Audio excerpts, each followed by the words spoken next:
Winners online স্কুলের পক্ষ থেকে মাইক্রোসফট ওয়ার্ড টিউটোরিয়ালে তোমাদের সবাইকে স্বাগত জানাচ্ছি। আজকে আমরা একটা মাইক্রোসফট ওয়ার্ডের উপরে সিরিজ টিউটোরিয়াল শুরু করতে যাচ্ছি। তো আমরা এখানে যে ভার্সনটি ব্যবহার করেছি সেটি মাইক্রোসফট ওয়ার্ড 2013 ভার্সন ব্যবহার করেছি। সো তোমরা 2013 অথবা 2016 ভার্সনটা ব্যবহার করবা, কারণ এই দুটো ভার্সন অলমোস্ট সেম। তো চলো কথা না বাড়িয়ে আমরা শুরু করি। তো তার আগে আরেকটি কথা বলে নিই, আমি এখানে যে উইন্ডোজ ভার্সনটি ব্যবহার করেছি সেটি হচ্ছে আমাদের উইন্ডোজ 8 ব্যবহার করেছি। সো আমরা প্রথমে আমাদের সার্চ অপশন থেকে আগে ওয়ার্ড, দেখো ওয়ার্ড লেখার সঙ্গে সঙ্গে ওয়ার্ড 13টি আমাদের এখানে চলে আসছে, 13 ভার্সন। তো আমি যদি এটাতে ক্লিক দিই তাহলে দেখো আমাদের মাইক্রোসফট ওয়ার্ড 2013 ভার্সনটি ওপেন হয়ে যাচ্ছে। তো এখানে আসার পরে ওপেন হওয়ার সঙ্গে সঙ্গে আমরা কিছু এখানে একটা ইন্টারফেস দেখতে পাবো। এখানে দেখো blank document, welcome to Word, chronological resume. তো আমরা যারা প্রফেশনাল ডিজাইনার না তাদের জন্য বিভিন্ন ডিজাইন মাইক্রোসফট অফিস কর্তৃপক্ষ বাই ডিফল্ট অনেকগুলো ডিজাইন এখানে কিন্তু করে দিচ্ছে। তো আমরা প্রফেশনাল ডিজাইনার না হয়ে টেমপ্লেটগুলো ব্যবহার করে আমরা কিন্তু সুন্দর সুন্দর ডিজাইনের সিভি লিখতে পারি, অথবা কাভার লেটার ডিজাইন করতে পারি, অথবা ওয়েডিং ফটোর জন্য ওয়েডিং লেটার ডিজাইন করতে পারি। তো এই বিষয়গুলো এখানে রয়েছে। তো এগুলো সম্পর্কে আমরা বিস্তারিত পরবর্তীতে আলোচনা করব। আজকে আমি তোমাদেরকে একটা বেসিক ইউজার ইন্টারফেস সম্পর্কে একটা আইডিয়া দেওয়ার চেষ্টা করব। তো আমরা এগুলো সম্পর্কে বিস্তারিত আলোচনা করব। তো আমরা এখন ক্লিক দেই, ব্ল্যাঙ্ক ডকুমেন্ট চুজ করবো। আমি ব্ল্যাঙ্ক ডকুমেন্টে ক্লিক দিলাম। তো ব্ল্যাঙ্ক ডকুমেন্টে ক্লিক দেওয়ার পরে আমরা এই ধরনের একটা ইন্টারফেস দেখতে পাবো। এটা হচ্ছে আমাদের মাইক্রোসফট ওয়ার্ড 2013-এর ইউজার ইন্টারফেস। তো এইরকম আমাদের 2016 ভার্সনেরও কিন্তু ইউজার ইন্টারফেসটা অলমোস্ট এরকমই। তো এখন আমরা ইন্টারফেসের বিভিন্ন অংশগুলো তোমাদের সাথে শেয়ার করব। তো আমরা যদি সবার বাম দিকে দেখি, এটি হচ্ছে আমাদের কুইক অ্যাক্সেস টুলবার। এই মেনুটাকে বলছি আমরা কুইক অ্যাক্সেস টুলবার। তো আমরা যদি আরেকটু ডানে আসি, এখানে দেখতে পাচ্ছি ডকুমেন্ট 1 ওয়ার্ড। তো ডকুমেন্ট 1 দ্বারা বোঝাচ্ছে আমরা যদি এই ডকুমেন্টটিকে বা এই ওয়ার্ডের এই ডকুমেন্টটিকে আমরা যে নামে সেভ করব সেই নামটা এখানে কিন্তু শো করবে। যেহেতু আমরা এখন এটা সেভ করিনি সেই জন্য আমাদের এখানে ডকুমেন্ট 1 লেখাটা শো করছে।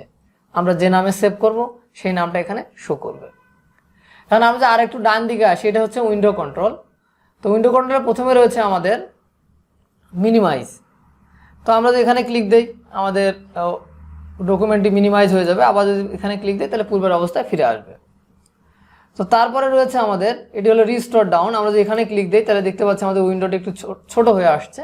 আবার যদি এখানে ক্লিক দিই তাহলে পূর্বের অবস্থায় ফিরে যাবে। আর ক্লোজ মানে বুঝতে পারছি, এখানে যদি আমরা ক্লোজ করে দিই তাহলে আমাদের ডকুমেন্টটি কি হয়ে যাবে, বন্ধ হয়ে যাবে। তো এর পরবর্তীতে আমরা আরেকটা বিষয় দেখতে পাচ্ছি, file, home, insert, design, page layout, reference, mailings, review, view, add ons. তো এই যে সেকশনটা আমরা দেখতে পাচ্ছি এটাকে আমরা বলি মেনু বার। তো আমরা আমাদের পরবর্তী টিউটোরিয়ালগুলোতে file, home, insert, design, page layout, references, mailing সম্পর্কে বা রিভিউ, ভিউ সম্পর্কে বিস্তারিত আলোচনা করব। তো প্রত্যেকটি মেনুর উপরে থাকবে আমাদের টিউটোরিয়াল। তো এগুলো আমরা পরবর্তীতে আলোচনা করব। তো মেনু বারের পরে আমরা যে আরেকটা এরিয়া দেখতে পাচ্ছি, দেখো এই যে একটা এরিয়া আমরা দেখতে পাচ্ছি, এটিকে বলি আমরা টেক্সট এরিয়া। আমরা যখন কোনো লেখা লিখব তখন আমাদের এই টেক্সট এরিয়াতেই মূলত লেখাটা লিখব। সাপোজ আমি লিখলাম উইনার্স অনলাইন স্কুল। দেখো এই লেখাটি কিন্তু আমাদের যে এরিয়াতে লিখলাম এটাকে বলি আমরা টেক্সট এরিয়া।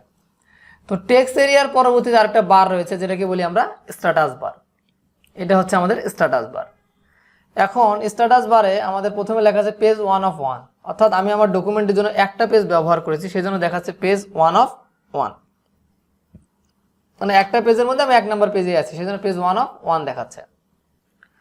আচ্ছা, এখন যদি আমরা দেখি যে 4 ওয়ার্ড, আমি এই টেক্সট এরিয়াতে যতগুলো ওয়ার্ড লিখবো সেই ওয়ার্ড কাউন্টার কিন্তু আমাকে এখানে কাউন্ট করে দিবে যে আসলে আমি কতগুলো ওয়ার্ড লিখেছি। দেখো আমি এখানে 4টা ওয়ার্ড লিখেছি, সেই জন্য আমাদের এখানে 400 করছে। আর নো প্রুফিং ইরর্স, তো আমি আমার লেখার মধ্যে যদি কোনো ভুল ওয়ার্ড টাইপ করতাম তাহলে এখানে কিন্তু আমাদের ক্রোশ চিহ্ন থাকতো। এখানে দেখো টিক চিহ্ন দেখা যাচ্ছে। তো মানে তার মানে বোঝাচ্ছে আমি আমার লেখার টেক্সট এরিয়াতে লেখাগুলো লিখেছি সেখানে কোনো ভুল করিনি। তার ডান দিকে যদি আমরা দেখি স্ট্যাটাস বার ডান দিকে, এটা রয়েছে আমাদের রিড মোড, তারপর রয়েছে প্রিন্ট লেআউট, তারপর রয়েছে আমাদের ওয়েব লেআউট। এখন আর একটা অপশন আছে জুম, মাইনাস এবং প্লাসের মাঝখানে একটা কাটার মতো চিহ্ন আছে। তো সেটিকে আমরা স্ক্রল করে বা টিউন করে করে আমরা টেক্সট এরিয়াটাকে জুম ইন জুম আউট করতে পারি। তো আমরা আমাদের কাজের সুবিধার জন্য সাধারণত এটা 100% রাখবো। এর পরবর্তীতে আমরা স্ট্যাটাস বারের উপরে আর একটা লাঠির মতো অংশ দেখতে পাচ্ছি, এটাকে বলি আমরা স্ক্রল বার। আমরা এটাকে মাউস পয়েন্টার দিয়ে ক্লিক করে ড্র্যাগ করে আমরা আপ ডাউন করতে পারি, অথবা আমরা আমাদের মাউসের হুইলটিকে ঘুরিয়েও আমরা কিন্তু আমাদের এই স্ক্রল বারটাকে আপ এবং ডাউন করাতে পারি। তো এই ছিল আমাদের মাইক্রোসফট ওয়ার্ড 2013 অথবা 2016 ভার্সনের ইউজার ইন্টারফেস। তো আশা করি তোমরা বিষয়টা এখান থেকে বুঝতে পেরেছো। বন্ধুরা, এখন এ পর্যন্তই। যদি আমাদের এই ভিডিওটি ভালো লাগে একটা লাইক দিবে, কমেন্ট করে জানাবে কেমন লাগলো এবং বন্ধুদের সাথে শেয়ার করবে। ফাইনালি অবশ্যই আমাদের চ্যানেলটি সাবস্ক্রাইব করবে। ধন্যবাদ সবাইকে।